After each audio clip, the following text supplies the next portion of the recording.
Ladies and gentlemen, welcome back to the MartiniWorks Podcast. No, you welcome back to the MartiniWorks Podcast. I'm back. Special guest. With a special guest, me. Hi, how are you? Me as in Alex Martinez. We got you back, but we lost another one. What are you doing here? I kicked out somebody else because Alex took somebody else's spot. Lars ate Dakota, and I returned from the ether. Yeah, you just spawned back in. Yeah, I'm here. I just try really hard not to be. You know what I mean? I thought your Minecraft bag got lost or something. Bro, it has been an absolute trip. So I've been gone. I think today would have marked a day 15 of being away from the office. Give it up for day 15. That's how it felt. Yeah, it was. I've been gone for a while. I honestly forgot what the shop looked like, and you guys did a really good job at keeping it clean, but didn't necessarily move anything. So I came back. I was like, huh, all right, well, makes sense. Just not making it worse is sometimes not making something worse is actually a modification and a quality of life improvement in and of itself. Yeah. Right? Yeah, it's kind of like a car build. Like if you don't touch it, you can't make it worse. True. That's how I live my whole life. I don't really clean my house. I just try not to make it dirty. I mean, that is, yeah. Yeah, literally, Becca and I have this new recipe, which, by the way, we're going to be talking about SEMA today. All the things we found at SEMA, the Wing Concours, probably some other stuff that's happening in the news. Then we'll finish it up with some breaking news because there's some new stuff happening out there. Sounds good to me. And if you need car parts, especially during November, you want the homie hookup, head on over to MartiniWorks.com. We have a bunch of deals actually going live as this video goes live. And they're good ones too. They're not garbage. No BS. Yeah, we don't do the garbage. Get $32 off a set of 4 when you buy 16 lug nuts and 12 ceramic coatings. And then there's 9,000 other things. And we also don't have get 10% off random unknown brand you've never heard of. That's probably a private label brand of something that we sell. We don't do that. You would do great at Kohl's. That's his Vegas voice, by the way. That's how he talked all in Vegas. Get your Kohl's cash. Did it work? Yeah, they told me to get Ben. Oh, God. But seriously, if you guys and gals are looking for properly good deals, properly good brands, head on over to MartiniWorks.com. We're happy to help. Plus, we have a lovely team, U.S.-based, up here in Wisconsin, willing to help you out. So if you shoot us a message, we're happy to take care of that for you. We actually have somebody new jumping on in the next couple of weeks, which we're really excited for. But yes, what was I getting into before that? I know you said something about a recipe. You guys want a food recipe? Yeah, I'm always down for Most of my audience loves the food recipes, but the general majority hates them, especially in the 20-minute video series. Sometimes I will say they are hit or miss. You're right. At least the way that they sound. I'm sure they're fine. Actually, I'm sure they're pretty good. But what kind of recipes? I've missed out on this. I do. I usually, what do you got? Hit us with one. In the 20-minute videos, I usually will hit the audience with a recipe that they can make while they watch the video. The problem is a majority of the folk looked at me and said, I don't care about your salmon recipe. Tell me 20 minutes of 350Z information. But if it's not barbacoa, don't do it. Every once in a while. The real ones are around for the recipe. Yeah, but the real ones, one of them said hi at SEMA, and he was like, hey, I just want you to know I tried that salmon recipe for me and my wife. Great date exercise. They made it together. They had fun. They had a little wine. Had some salmon. Maybe in 9 months, I'll be accredited at least 50%. Jesus Christ. With that being said, we are going to talk a little bit about SEMA. While you do so, I don't necessarily have a recipe for you today, but more of a tip. Okay. My tip for you is if you're going to go into making any sort of meat, like a barbacoa or a steak or carne asada or anything like that, any sort of taco meat, I would say specifically. Okay. Fair. I would highly, highly advise if you want to come across as a Michelin 1-star, just marinate the meat for 6 hours. Yeah. Whatever it is that you think you're going to make for your friends, get it out, get everything kind of cut up, situated, get your marinade ready to rock and roll, get that meat in that sauce, get it back in the fridge, cover it up, 6 hours min. Okay. Yeah, I always fuck that up. I always get really excited. I'm like, damn, we're gonna do steak tacos tonight. And get nice flank and then steak. You pour some garbage ass salty sriracha dry rub on it, and you're like, no. I marinated, but it's usually an hour before we have to cook it. If you do that, get it more acidic. It'll break up the meat fast. Really, Well, not like super acidic. really saturated with the orange juice is what you're saying? No, just squirt a little lime in there. Because it breaks up the a Yeah. protein fiber Yep. that's in the top layer of the meat. Helps make it more tender. That's actually why you put salt on it, as well as kind of draws out the moisture of the Yes. meat, Yep. so that when you go and you put like some sort of lime or you marinate it, when it actually goes Soaks back back in, in. it soaks back in, it softens it up. Same And then thing when you go to sear it, you crisp it, right? And then when you bite into it, you get that hard exterior but soft, sensitive interior. Ladies and gentlemen, welcome to MartiniWorks Cafe. Today we're going to be talking about... We're not talking about SEMA, actually. I'm sorry. Let's talk about SEMA. It was awesome. So I had this really good taco. Oh my God. There is a taco joint though. If you guys have been to SEMA right across from World Resorts World. Oh. Best place to go to, hands down. It is always busy. You have to yell and scream for what you want. They don't really know what you're asking for, but if you point or if you speak Spanish, automatic win. SEMA 2025 was a great year. Yeah, tell me about it. Lots of changes. Okay. Good or Lots, bad? I would say most were good. Yeah, it was good. I'd say most were good. The problem is there's a little bit of not so good in there, too. The good is Central Hall, without a doubt, Banger. carrying the Specialty Equipment Manufacturers Banger. Association. All. It was That's fantastic. what SEMA stands for, by the way, if you weren't aware. It was fantastic. There were some SEMA the long way. SEMA the long way. So Central Hall was where it was at. Yeah, dude, it was crazy. Nissan was back. Damn. They had an Armada, Doom Nismo Patrol, Nismo. Chris Forsberg dropped his new Z that he's going to be debuting for Grid Life Grand Touring, GLGT. Right? GLGT? Yes, GLGT. Damn. Which is super cool. Toyota had a bunch of stuff. They had a side-by-side that was I did see Super that. rad. They brought a side by side. Yeah, This they- was like their first UTV that they've Ever. done. Yeah.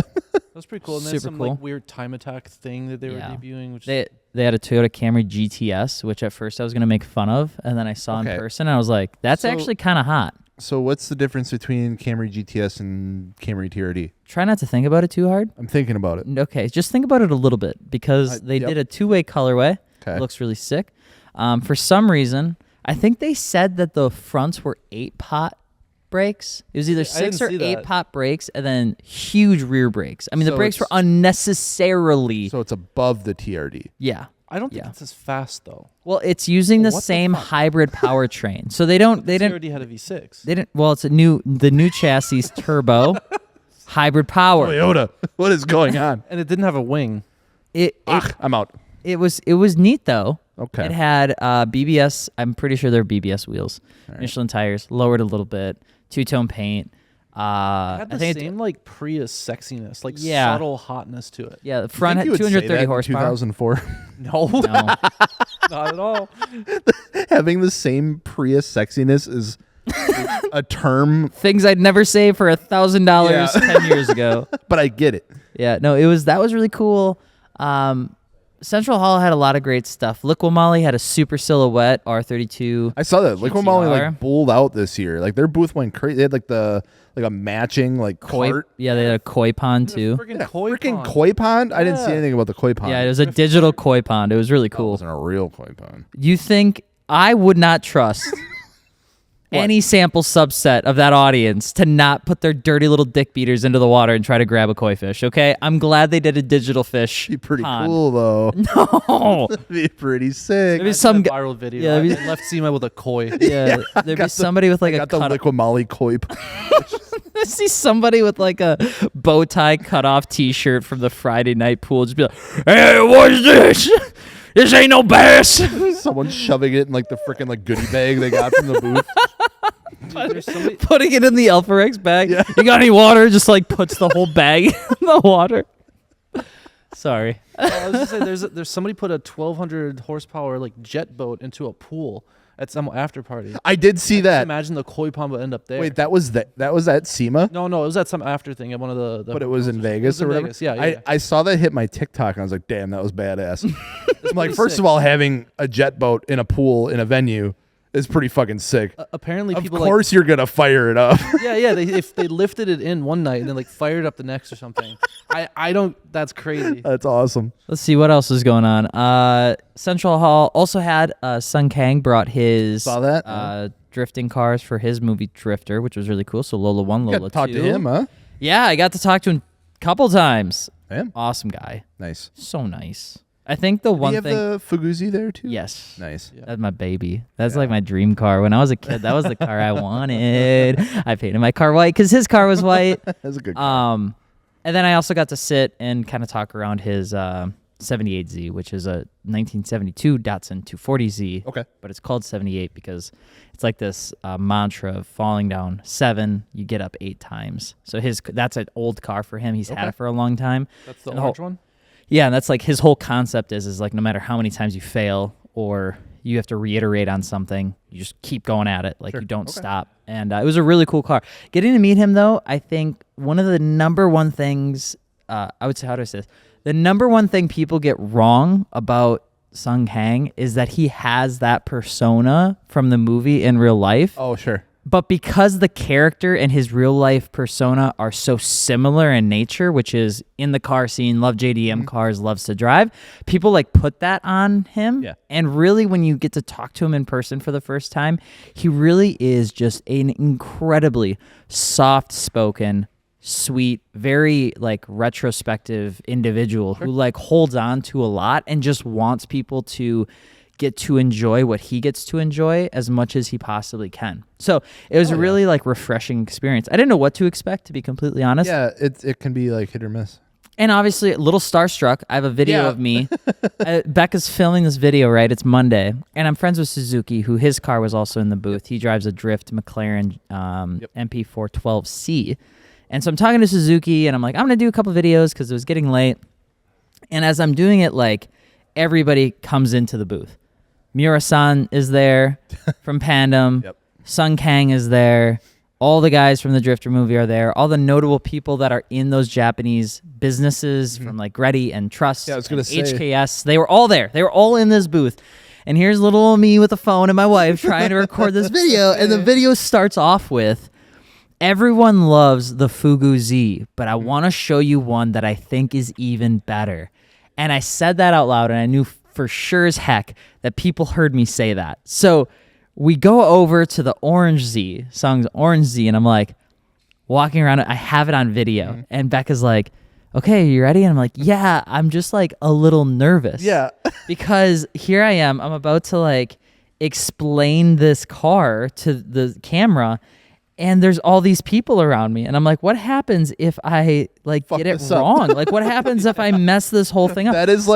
That is anxiety level 5,000. Dude, it literally happened. Watch this. Hold on. Let me. Did you mess it up? And just for context, like the booth, you know, like usually you've been to SEMA, right? Yeah. All the booths are really crammed together. Right, yeah, They they're have on like top their of own each other. section. Like they're not surrounded by Yeah. anything. Damn. They Look have, at like, this. hallways between them. Because they're all around me right now. You're doing great. Hold on. This is going to be even more nerve-wracking because they're all around me right now. Thank you. Oh, hi, sir. How are you? I'm Alex. Nice to meet you. Dude, I got to say, That it's just like that. It was completely unscripted. I was just like trying to do this video, and he's like, "Hey, Alex," and I'm like, That's so awesome, though. Yeah. So a huge shout What a out freaking, to like dream. a huge shout out to the team there that introduced me. Absolutely incredible souls the whole time. Bao as well. She helped with the interview the Tuesday morning. Got to walk around the cars. But great time. Obviously, I have no idea what the movie Drifter is going to be like. Yeah. Frankly, I don't really know if I give a shit. I'm going to go watch that, and I'm going to invite as many friends as I possibly can. Absolutely. And we are going to go support and love it no we, matter like- what it Can we is. go like rent out the theater for that? I'd totally. That'd be sick. Absolutely. Oh, why not? Open in select theaters. I'm going to a select theater then. I don't care what it is. Because everybody I talked to about the movie was so passionate, you know, and they talked about how many people, they Yeah. 1,000 people, I think they said, showed up to Englishtown for that scene that's towards the end. And the character takes on the 4-time world champion Adam LZ. And I'm like, oh, that's so cool, you know? So I'm really excited about that movie because, like, so here's the thing. Even if the story ain't that great, even if it might be a little bit cheesy, I think it's still going to be so good because it is, like, accurate. Like, you had actual car enthusiasts and people working on this. So it's not going to be like some bullshit. You know what I mean? Like, Yeah. those are actual cars. The stuff that I would hope that they're going to say in the movie makes sense. Like, it's not going to be like, oh, you could tell that someone just wrote this for a movie they didn't know about cars or anything like that. It's like, I think it's going to be good in that sense. Sung Kang needed a car for the character in the opening scene, and he reached out to different people to see if he could find somebody that had an 86. Sure. And a good friend of mine and a great friend of Sung actually had an 86. He's a collector. He has a bunch of them that had been sitting in his garage for over 8 years. Damn. And was like, I mean, I got one, but it's kind of a pile of shit. And like Sung's like, no, that's exactly Perfect. what Yeah. I need. And he's like, okay, but it's like, it's missing a headlight. It has a bumper issue. Like it really doesn't run that well. Yeah. And he's like, perfect, I'll take it. So Lola one in the movie is an actual just kind of Shitbox. thrown together shitbox of an 86 that has like, I think it has this the stock engine in it. Sure. It's got a little bit of an angle kit. It's got Watanabe's, all the good stuff, like the basic stuff. And then Lola 2, which is as the character progresses through the story, obviously gets better parts, gets more money, is an LS swapped 86 with Watts on it, angle kit, all the bells and whistles, and it looks identical, just obviously the engine bays. I'm so excited for this damn movie. Yeah, it's just like, it's cool. It's I like, think it'll be such a fun watch. do you remember being maybe like a younger teenager, middle teenager, and you're like, we should do a Top Gear episode together with like you and your buddies? It's like everybody has this like canon moment of their life where like we should make a movie, like we should make a movie together. Anyone that's had like any involvement in, like content creation or like like grew up like watching YouTube and stuff like that, I feel like has had that moment at least once where it's like, let's go make something. Yeah. And whether that's, a Top Gear spinoff, Fast and Furious spinoff, something, or it's even like you get like that opportunity for like that one class in high school to make a short film or whatever for some fucking reason. Yeah. Yeah. It was super cool. I mean, that was obviously a big highlight. The Toyota Tread Pass didn't disappoint. Yeah. What were some of the heaters in there this year? There's a lot of BMWs. Really? There's a lot of which BMWs. ones? There's a lot of E36s. So older. A lot of E30s. Definitely older stuff. Yeah. E46, Okay. Datsuns, multiple Datsuns. Mercedes made a little bit of a Mercedes had a- comeback. There's a few of them. Yeah, it's like a bunch of wide body Mercedes. There's one that was like a 2024 S63 AMG with the body of like a 71 Mercedes, like a huge Like old a body. on it. W100 I was series. gonna say the Datsun. I feel like I've been Tons of seeing Datsuns. so many Datsuns this year. There's a I solid. don't know how you called that one, but my God. There's Yeah. like 20 Datsuns. Yeah. in That was CX2. crazy. That was nuts. I called it because we're getting older. No, it was cool. I got to see Larry's and Sung's, and his name is Tosher. Brad had his theirs too. Brad had his there. Obviously, that was super cool. What is- Viper swap. Viper, yeah, He that built in runs. like how many days did he build that in? Like just a stupid amount of days. I don't believe. Like 60 days or something like that. I don't understand how people do that. I just don't get it. I don't know how it happens. Why does it take us so long? Because we stink at it. We 'Cause are. we've never done it before. Yeah, and we're. Have they built a Viper swap Datsun before? Yeah, well, I don't know. here's the truth. I believe this wholeheartedly. When it comes to helping people mod their car and knowing like what wheels and tires fit, intake, exhaust, we are really good at it. really we are, fucking good. We are really freaking. We would hang our hat on that bad boy. That is our skill. That's what we love to do. I know wheel and tire fitment. Yes. I will. Yeah. But you give me a wiring harness, and I gotta install that thing, and half the other engine bay is like fried and cooked. Yeah. What? You put a bent piece of metal in front of me, I'm fucked. Yeah, you give me two pieces and you say glue this together. I'm gonna say I'm gonna try my best. I'm burning a hole in it. Like, Honestly, I thought TIG and MIG welding was the same thing. Just somebody forgot to enunciate the T until I was like 28. I'm turning two pieces into three. My dad always had like the greatest saying ever because he always talked about how he tore stuff apart when he was a kid. He put it back together, and I'd always do the same thing except my stuff would always break. So one time I tore apart my 25-inch flat screen boob tube TV that I got from Action City on Ticket Redemptions. Damn. And Must have hit it big. I was good. I was good. My dad came up to me one time and he's like, Nico, I really love you and I think you're learning a lot. He goes, but if you keep tearing this thing apart and putting it back together, you're going to have enough pieces to make a second TV. And I was like, that was the nicest way of him telling me stop. See, my dumb ass would have been like 6 second TV. Yeah. What else was cool? North Hall was good. It had like a huge. Is that the newer one? No, that's West. West. Okay. Yeah. North Hall was full of like weird software stuff this year. Yeah, there's always everybody's AI. Everybody's got an AI company. Empowering What your are they- tire business through AI. Oh, so it's all like business service stuff. is So- what it was. But like even like there was this one company that had like a OBD2 plug thing, and then you have an app on your phone, and like AI tells you what's wrong with your car. Sure. It's like the code already tells me what's wrong with my car. Yeah. So I don't. Correct. We have some. We're gonna try them out. we but- put Google into it. Yeah, so that's the thing. We're gonna try and see, but like, here's AI integration for any vertical of business right now in a fucking nutshell. Number 1, state problem. Number 2, requires some sort of subject matter expert to digest that problem and transform it into a consumer facing solution.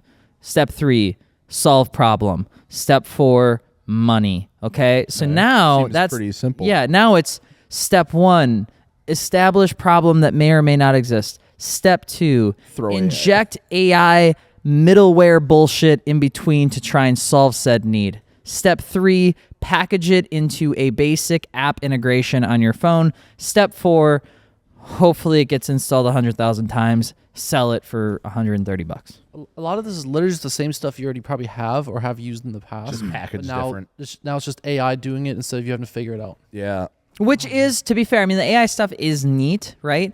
But the problem with AI integrated tools, as everybody who's listening or watching this knows, it is only as good as the input and prompt that you give it, right? So these essentially these rehashed middleware programs that are taking something and digesting it against AI, then spitting it back out, all that's doing is however good that initial like baseline code is. Like it's only as good as that. So if it doesn't get supported by smart people, or if it doesn't get developed and innovated and updated, it'll die. Right? Because like AI is transforming so fast in the marketplace right now that all these companies that are based on AI like backgrounds, if they don't keep up to date on what's happening, they'll die just as fast. I'm not kidding you. 1 of every 3 booths at SEMA North Hall was easily AI-enabled messaging on something. Yeah, totally. And these are all like startups that inject a bunch of money into it to try to pitch this, right? They're there just to market it and make you like believe it. And then who knows how many will come back next year? I believe probably half. Maybe. I would bet not even that. So we'll see. It'll be interesting. I think it's a cool model. But yeah, Battle of the Builders was awesome. Cam almost made it. Some cool stuff Lost in to there. some trucks. Oh no. Yeah, but his BMW is sick. Yeah, that car was super cool. That kid is insane. He's Isn't- 24. I know. It's nuts. Even when he had his was it the FRS or was Yeah. it BRZ? Whatever. That car, whenever he had that there a few years ago. Very well done car, by the way. Yeah. Like I was taking a peek skis at it, like really getting in there. You don't Super fuck around. cool. You don't fuck Super around. cool. Yeah, he definitely has an eye for it. So that was really neat. West Hall, we barely saw.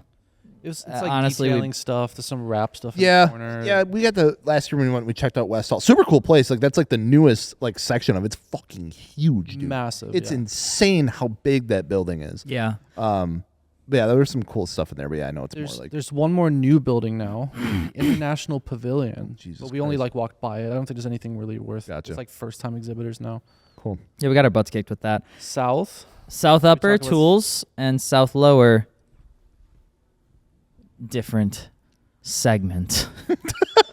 Which we will talk about in a bit, but not before talking about our partner for the MartiniWorks podcast, Continental Tire. Andy, If you want to talk about one of the, say the other two. Andy. If you are looking for a reason to buy Continental tires right now, now is the time. There is an incredible rebate going on. $110 back on a set of 4 on Continental on MartiniWorks.com.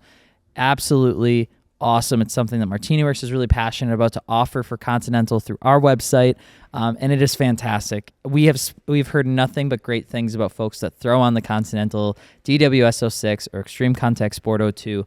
Are incredible tires, but we also have the Viking Contact 8 on the website now. Winter tires are definitely coming through. We saw some snow in Wisconsin here yesterday. Yeah, and we so all you saw that. definitely do not want to be on the late game of that decision when a snowstorm comes through, guys and gals. Please pick up your tires from MartiniWorks.com. You don't need to package it with wheels, even though we want you to. If you just need tires, Be a lot we'd cooler if you did though. we'd be happy to ship them over to your door. Speedy fast. We're gonna do cyclones in the M5 this winter. You're gosh You darn right we promise? are. Yeah. We'll talk soon. So we're back, and now we're talking about our Pride and Joy haul for the most part. We sell a lot of performance parts, but we sell a lot of wheel and tire packages, ladies and gentlemen. Oh, yeah. We got a lot of them. right above us. South lower. Which is important for us to make note here. Mac and Industries, who they help us with certain Japanese wheels. They're not in South Lower, they're in Central.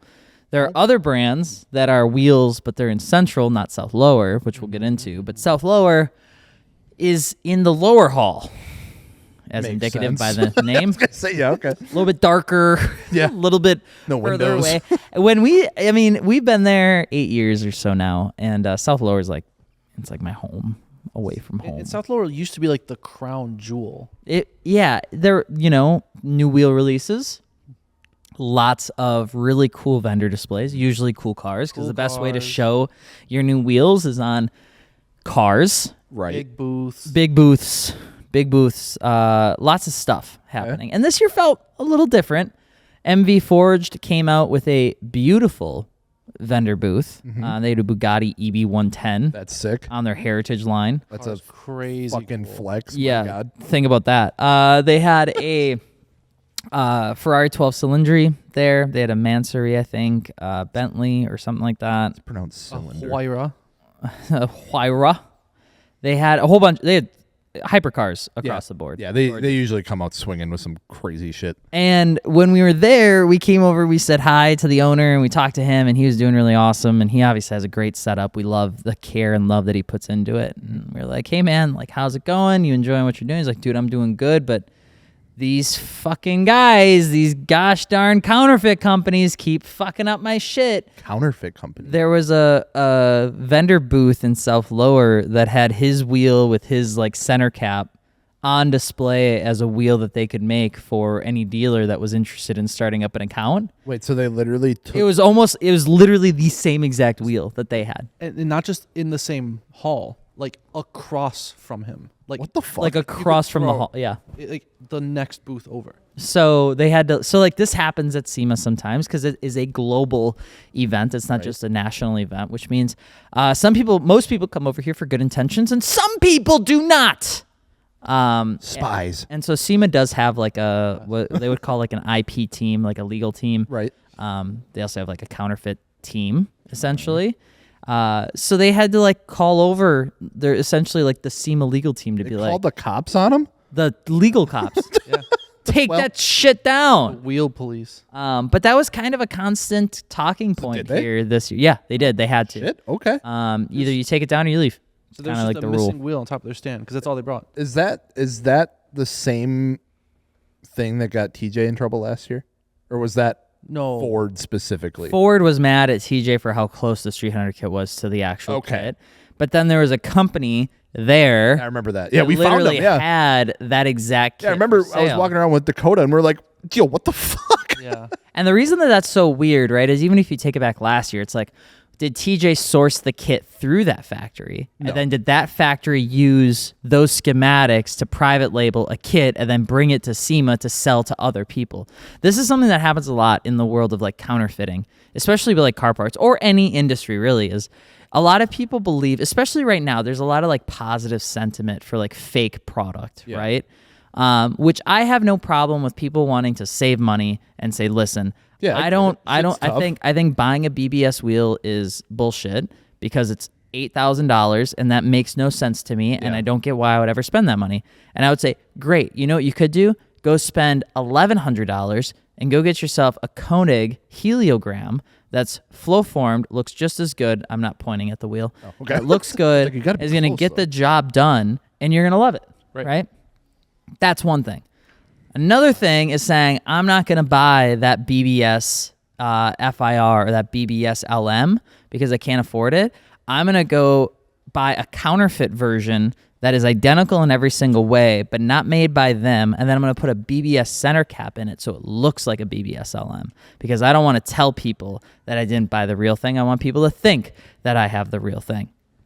And that's I was happening gonna say a lot right now. I was gonna say what is exactly what do you mean by like counterfeit exactly? I guess I'm a little So there's like a difference between what I would argue is like a rep wheel, like a Yeah. replica designed wheel, right? Something that looks like something else. Yep. And then there's a counterfeit wheel, which is you're trying to make it look identical to the real thing, but it's not.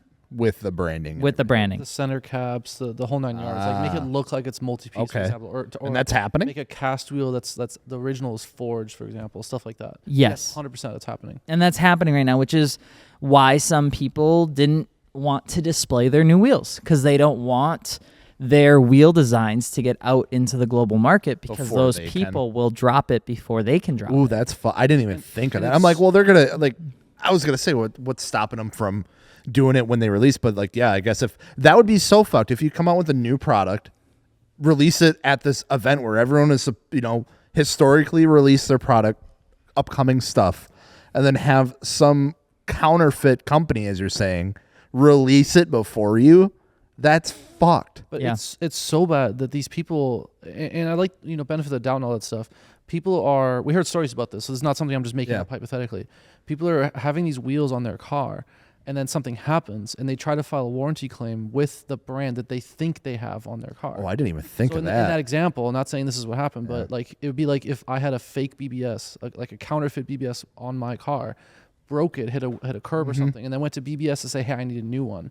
But they're like, get lost. That's not our wheel. Yeah. Right. And get mad at them for it. Like it's not Yeah, their or problem even at all. or even just like the social pressure that I could bring of like, say like, someone bought Yeah. the car, thinking that it had real BBSs Exactly. on it, and like it explodes, and they post a picture of like, yo, BBS, what the fuck, this is shit, and now BBS is getting blasted for something that's not even. Yes, secondhand market or shops, right? Where you put your car in a shop and say, Right. give me suspension, wheels, tires, and the shop gets a counterfeit Ooh. set So- that you think is real. So that happened too. So we've been talking around, and shops have Damn, been okay. getting in trouble and getting cut off of dealer lists now, because they will quote somebody $12,000 or $10,000 or $8,000 for these really nice set of 2122s, with the carbon fiber barrels and all the half hardware.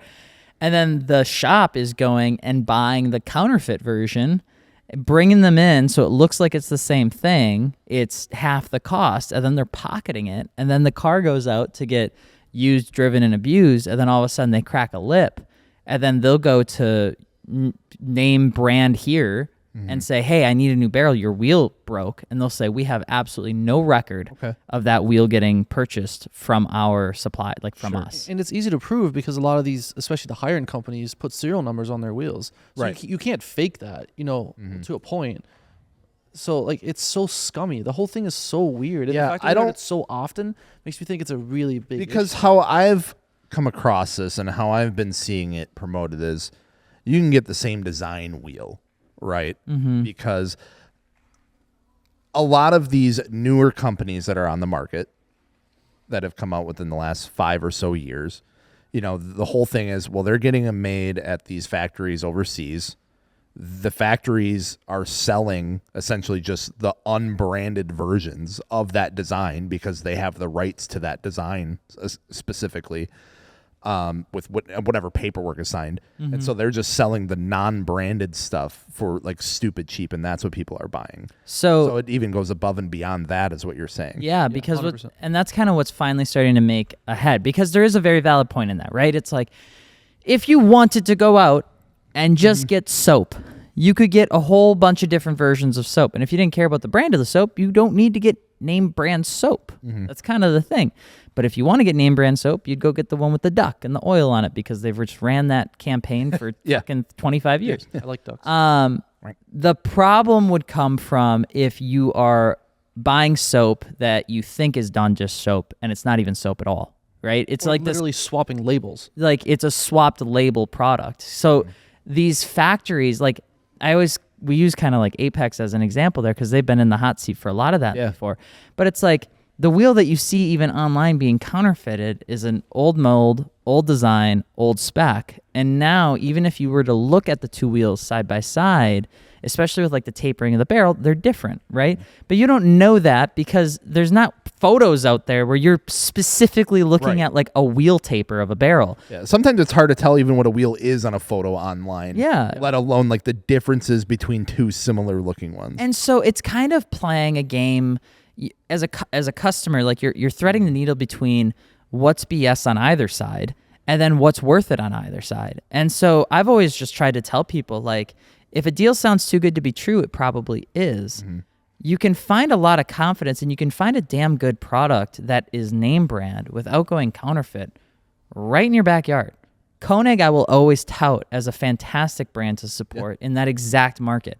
Enki is an incredible brand to facilitate that exact need in this exact market. And to the people who are just buying counterfeit stuff for the sake of buying counterfeit stuff and then putting authentic center caps and stuff like that, I don't know if they quite understand how much damage they're not just doing to the risk of themselves by just blatantly believing something that is, 5, 6, 7,000 miles away, but also the fact of what it does to the companies that spent all the money on the R&D for the design that you're buying for half off, right? Like these companies have invested a ton of time and research into getting those fitments, into getting those big brake clearances. And if you were to compare it 1-to-1, they're not the same. They're close enough.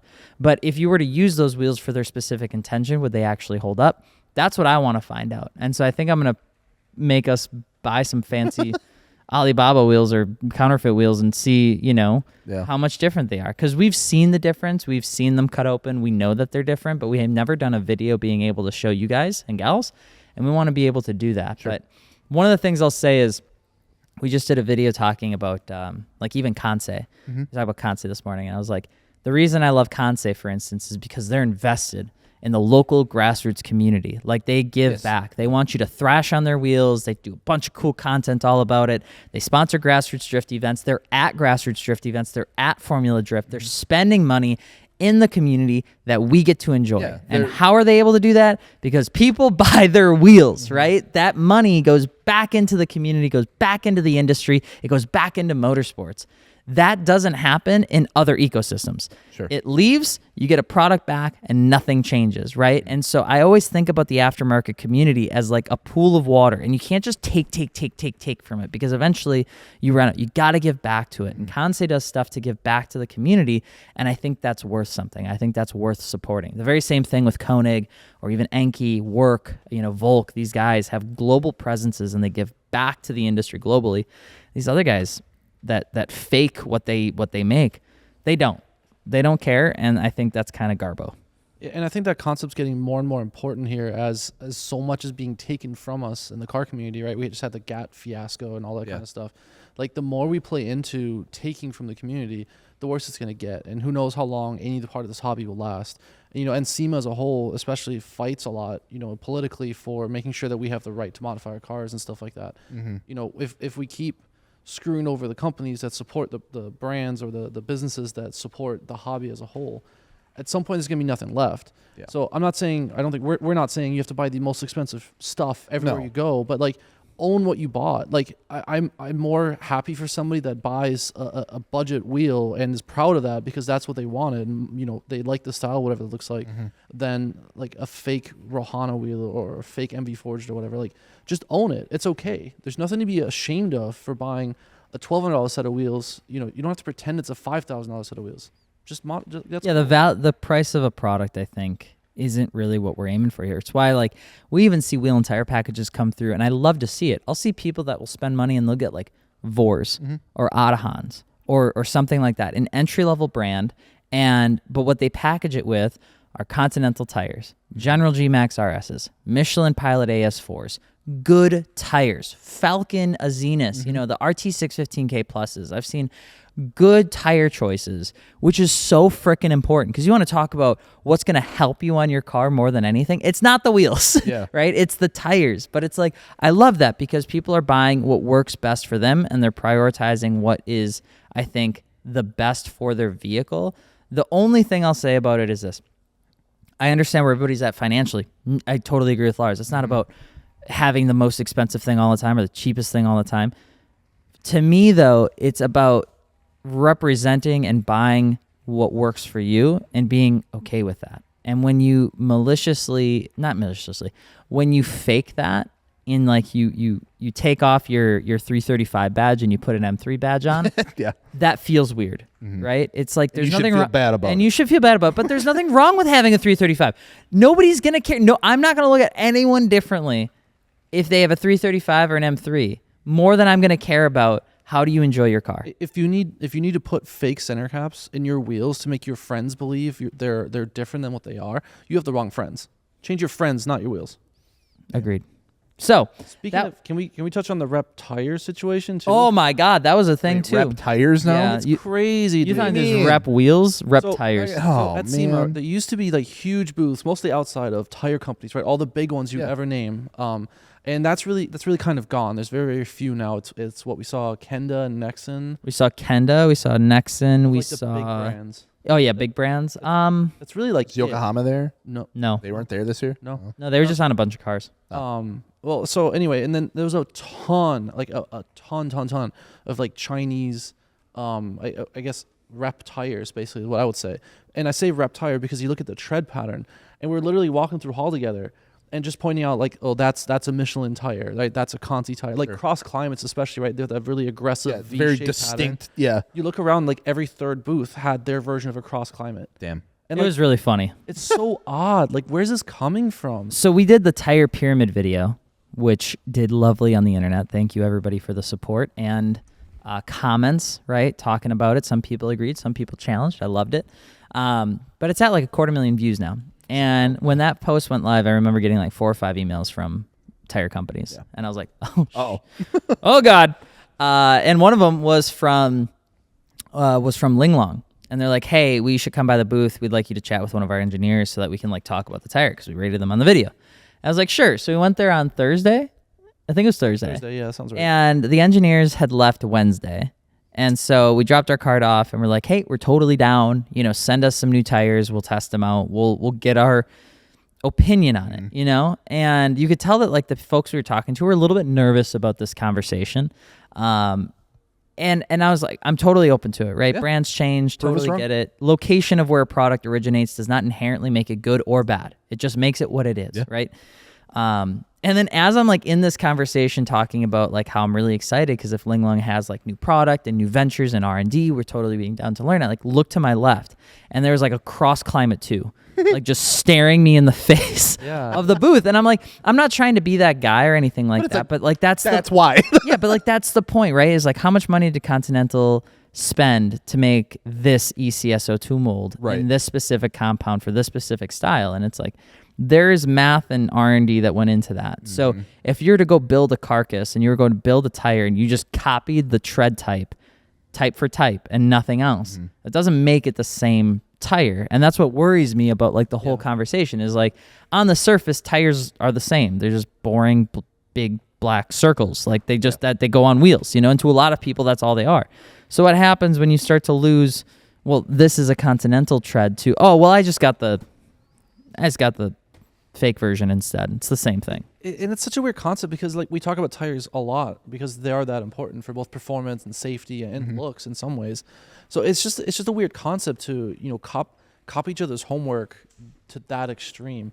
And that being said, like if Linglong has a good tire, like let's try them out. I think that's awesome, right? Especially when it comes to, because like it's funny because you know when it comes to something like the Nitto NT05 or something like that, you know, something with like a super aggressive, like recognizable pattern, the cross climate. It's like, you know, that tire, like, you know, think back to like even like the R888s, right? Everyone wanted fucking R888s because they looked badass. Oh yeah. So it's like they're cool. So it's like they're literally making tires just to look like other tires. Like I guess that makes sense in the sense of like an R888, like a Michelin Pilot Sport or something like that. But it's like for an everyday tire, or even like a winter tire, you just want, oh well, we want it to look like the Michelin. It's like you're literally just doing that to confuse someone. But even like one of my things about Sport Cup 2s that I really enjoy, for example, is they have the felt on the sidewall. Yeah, they have that, but it's instead it'll say like, you know, whatever Chinese brand it is, and it's not me picking on Chinese companies. I'm just saying that's what we saw a lot. Yeah, of. garbage product can come from America too. Let's be clear. I'm not gonna be like red, white, and blue the best, baby. Like no. I'm not Nobody's saying that at making all. I'm just tires saying in like America. there's places a lot of this is coming from. And it's just, and America also has like America's good stuff. America has bad stuff. China's got good stuff. China's got bad stuff. Yeah. Japan's got good stuff. Guess what? Japan also has bad stuff. Like it's so indicative of the brand and the people behind the product that are determining, you know, the value of it. And so I think, and sorry not to cut you off, Lars, but it's like you start at a baseline, right, of expectation for a tire. And when I see a company that I haven't heard of yet, that hasn't really proved itself yet, copying off of somebody else's homework, Right. it immediately moves my expectation of said brand this way, right? Yeah. Because it's like you didn't do anything yourself. You're just Yeah. You said that looks like, we know that's a good tire.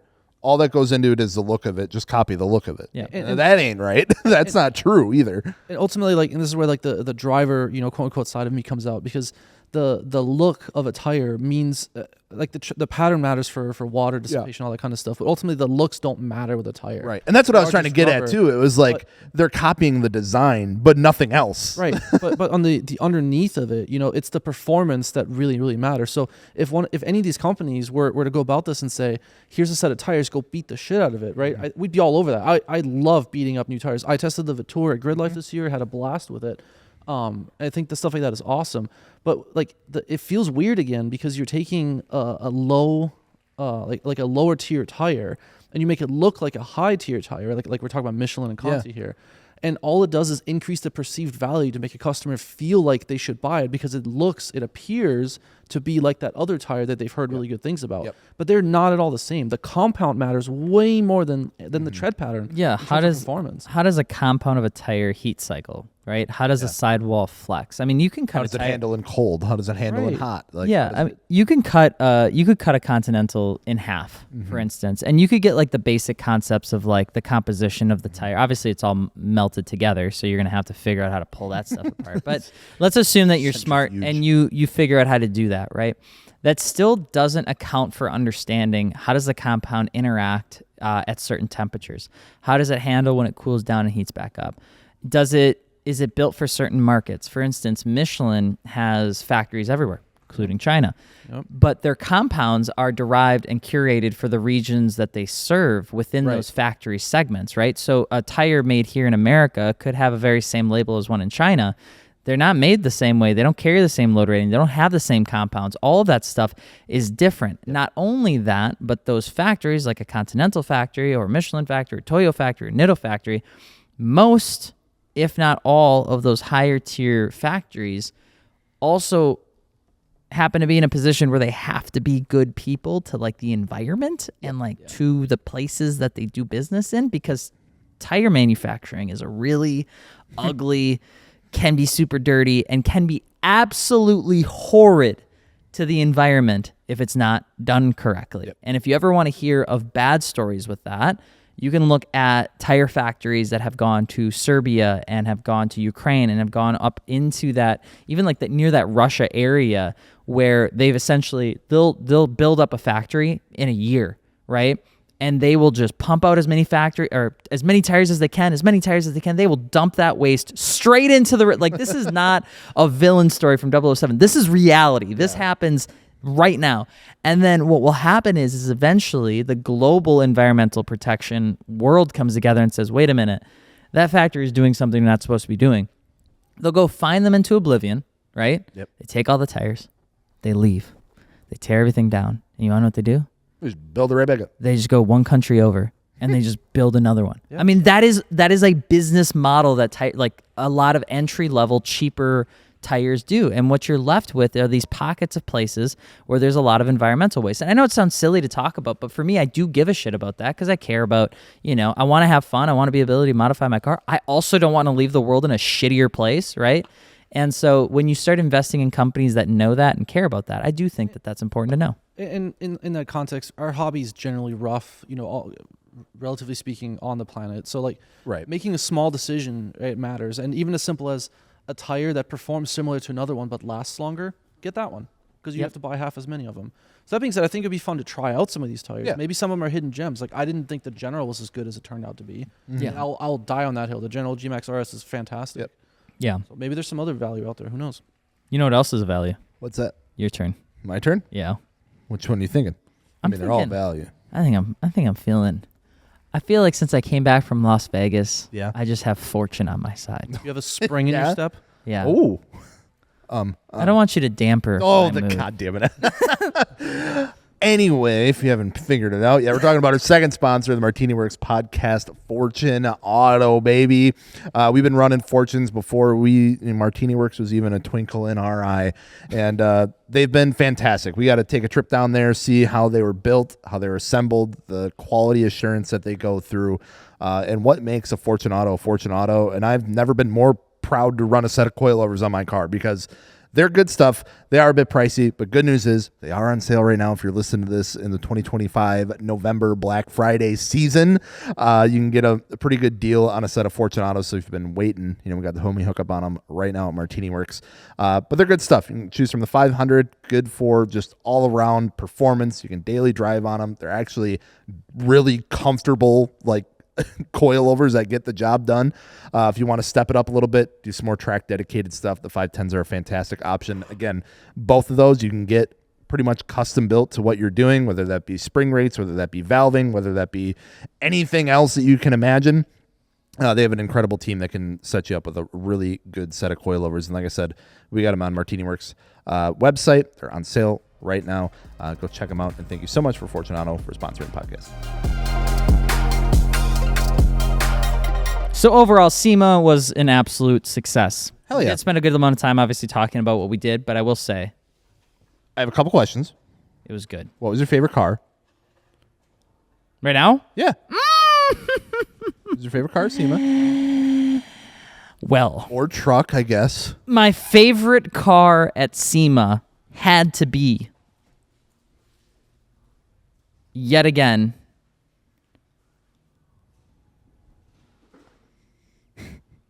can I have two? Sure. Yes. All right.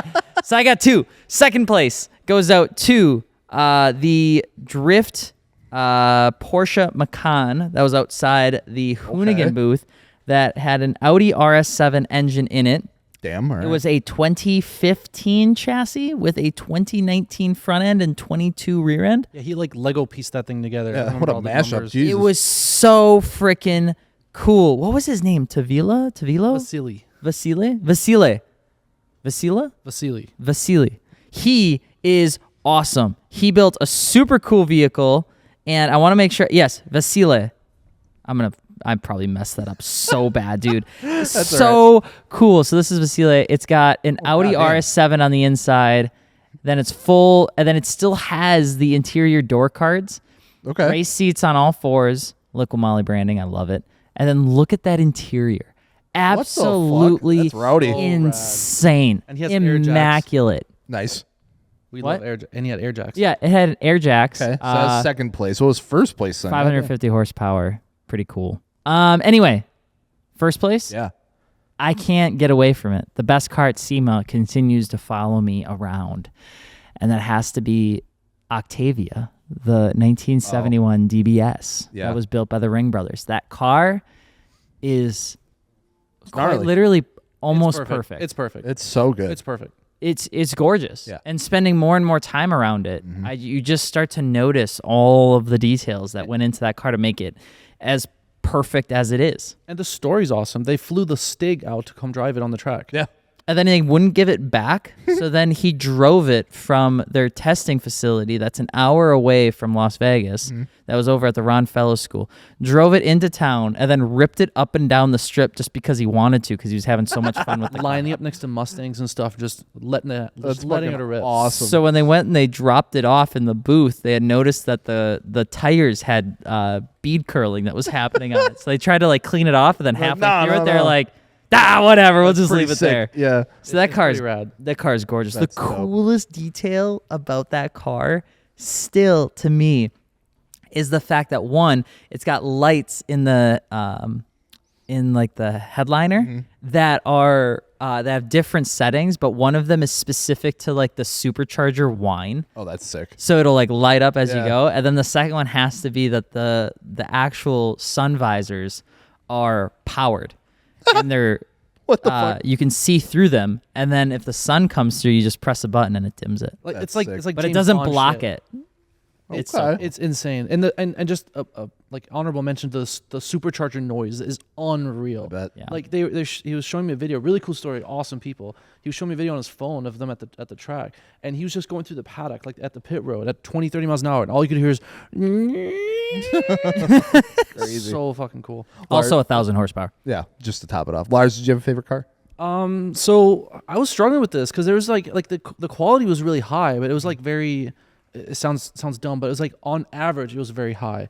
But like to me, what stuck out the most was the story from PDX Vert, and it's one of the BMWs in the Toyota Tread Pass, and I had never heard of this somehow, even though apparently everybody else did. I posted on my story, and people just kept messaging me about how cool it was and stuff. And when we were done interviewing him for a video, I was just chatting with him, and he was just like kept telling me interesting facts. And this kid, I don't know how old he is. I don't mean it in a bad way, but this guy built the entire thing by himself. I mean everything was machined by him at this machine shop he has access to, and like from the ground up. Like the guy made his own wheels out of blanks, and That's crazy. It's insane. He like the front end was damaged. He bought the car for $1,500, and instead of like fixing the front end, he just like tube chassised the front and swapped an LS in there, gave it ITBs and all that stuff. Absolutely incredible. And it's one of those cars where the more you look, the better it gets. Hell yeah. Yeah. Super cool car. What was like the platform or car of SEMA this year? Typically there's been like this cars Ooh. everywhere. It's like last year, like the fucking Cybertruck, it was Datsun. Yeah. everything. It was Datsun this year, was it? There was Everywhere I looked, there was a Datsun. there was a copious amount of Z's, which made my heart so happy. Never would have guessed that. We were trying to guess. We were thinking like maybe like S650. No, Mustang. none of them. None. Nope. And then I think one of us said like there really hasn't been anything crazy, so it might be like some oddball fucking off the wall, or might open up the doors a little bit. Listen, But gentlemen. I'll take the Datsun. That's pretty sick. Listen, I'm not trying to tell you that I picked it. I'm not Why are trying to doing tell you with that your I, hands? What's going on here? I'm not trying to tell you that I also picked the other two, okay? But I picked 2 out of the 3. Okay, all right. Guaranteed. Number 1, I always said the Z. Number 2, I always have said till my dying breath that early 70s Mercedes were fucking cool. Yeah. I said it since the dawn of time. They're the first You're words right. that came out of my mouth when I was a kid were, Mercedes. baby blue Mercedes Benz. That was what came out of my mouth. I'll say the third one, though, I definitely have not talked about, which is the E36. I saw tons I'll of take that too. I love I would E36. say, yeah, that's fair. E36, early 70s Merc, Our E36 prices about to go fucking crazy right now. guaranteed. Damn it! I am willing to bet money, We're fucked. quote me, We're never getting a clean E36 again. I'm willing to bet right now that at this time next year, E36 prices on average will be double of what they are right now. Don't say that. Guaranteed. Just take it back. He didn't mean it. Take it back. Take it psych right back. now. Yeah, say psych. What the fuck? Psych. I dare want you. one again. All right, really quick, I got some breaking news for you guys, then we're going to let you go. Okay. Toyota is finally bringing back a V8 engine. Good. Back, they have one. Yeah? Tundra. Well. For the cars. Yeah. It's Okay, what's it going in? somebody goes V8 Camry, V8 Tacoma, V8 G36, V8 Supra, V8 4Runner. Dude, a V8 Supra would piss so many people off. A V8 4Runner would make a lot of sense, though. V8 4Runner would be sick. Yeah. It is the GR badge supercar that's set to premiere in early December. It's the one we've continued to hear Did about. it confirm it has a V8? Yes, That's twin huge. turbo V8. Damn. Big news. Jesus. That, I think, also has to do with the LMP regulations changing away from a Nissan-powered to a Toyota-powered powertrain, actually, if I remember. LMP3, new engine. If you guys ever want to know something really fun, this is like a little industry secret. If you're ever curious about what engine is going to go into a future model of a sports car for public road, a lot of times you'll want to look to see what sporting regulation changes are coming down the fence.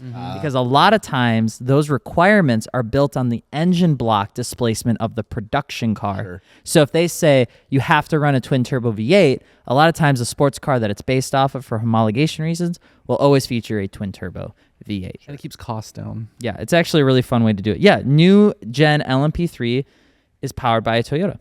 Damn. I'd be shocked if an LMP3 has a twin turbo V8. I think it's a twin turbo V6, to Yeah, be fair. Yeah. 'Cause Yeah, LMP3s are not that Toyota fast. V35 engine. which I think is a twin turbo V6. So yeah, there you go. Twin turbo V6. Yep. A little Okay. nugget of information. 3.6 liter. I like I it. bet you that could be a 3.8 liter It's V8. probably what's in those new Tacomas. Yeah. I mean, a Honestly, lot of we're Toyotas very are close now. to it, 'cause I heard those rip. Gels, give us a deal for Black Friday. You want a deal? Yeah, give me a deal. All right. I got up to $50 off K&N for you right now. How about that? Okay. You take that. I'll take that. to the bank. Take that to the bank. Where can I get that at? You can get that at MartiniWorks right now. Oh, Homie, hook perfect. up. All right, sick. Let's see what else do we have. Oh Okay, I God, gave you a deal. Now give me some more news. sorry. You were just at the biggest car event in the world. Tired of waiting 7.5 years, Sam Altman tries and fails to cancel his Tesla Roadster to get his $50,000 back.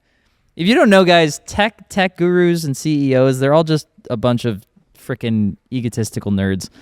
Sam and Elon don't like each other, and apparently this has made now headline news where Sam has decided to rescind his Tesla Sorry, I don't buy-in. I don't feel bad for billionaires trying to get $50,000 back. What the? Yeah. Why I'd even try? Somebody goes, why the fuck was the deposit $50,000? That's like me losing $5 in the washing machine. I don't. It's like, oh. What do they care? I care if I lose my $5. Dude, getting money in my pocket after I've washed is like a reward. Don't get me wrong. I would jump in the washing machine to get it. Give us another deal. Okay. You want another deal? Giles, Yeah. what's the deal? How about $110 rebate on our friends over at Conti? That's a good one. Yeah. That's a really good one. Get a set of like D2 SO6s, I think, are on there. ECSO2s, Viking Contacts. I think the 7s are on there. $110 rebate right now. MartiniWorks. I have the best news that we're ending on. Yeah? Which is I think what we want, except it'll make everyone angry. Oh, God. I don't want to be pissed for the rest of the day. Honda refuses No. to share S2000 revival with another brand. Good. Wait, that's good news. Wait, are they reviving the S2000? They will not be reviving it because they don't want to co-develop it.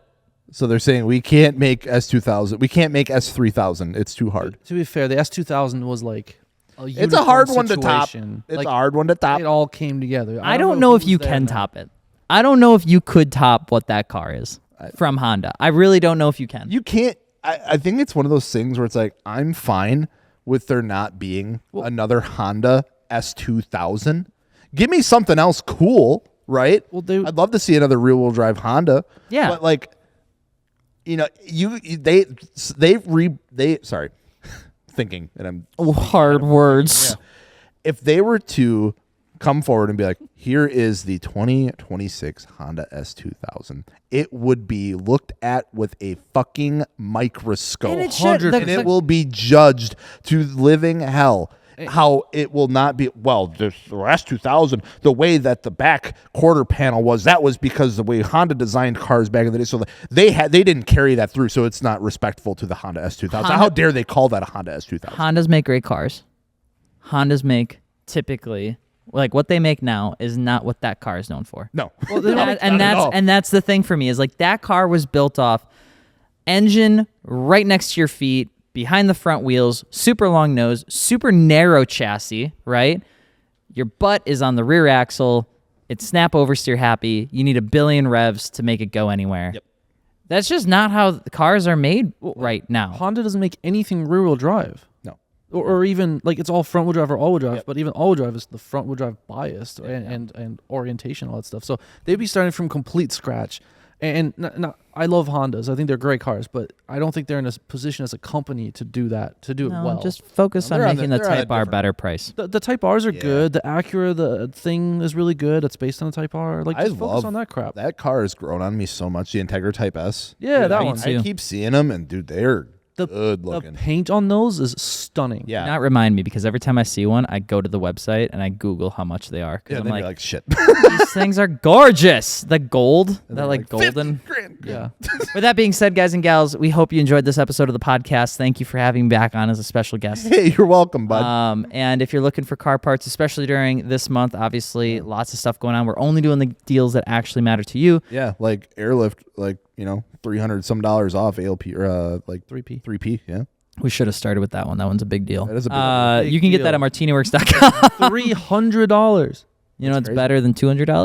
$300. You know what's better than $300? $335. One beer. Say 2 beers say Three right now, beers. one like, and we'll make it $335. and a margarita. Oh, I want one. With that being said, guys, I hope you enjoyed the podcast. Thanks for having us, and we will talk to you next week. Bye.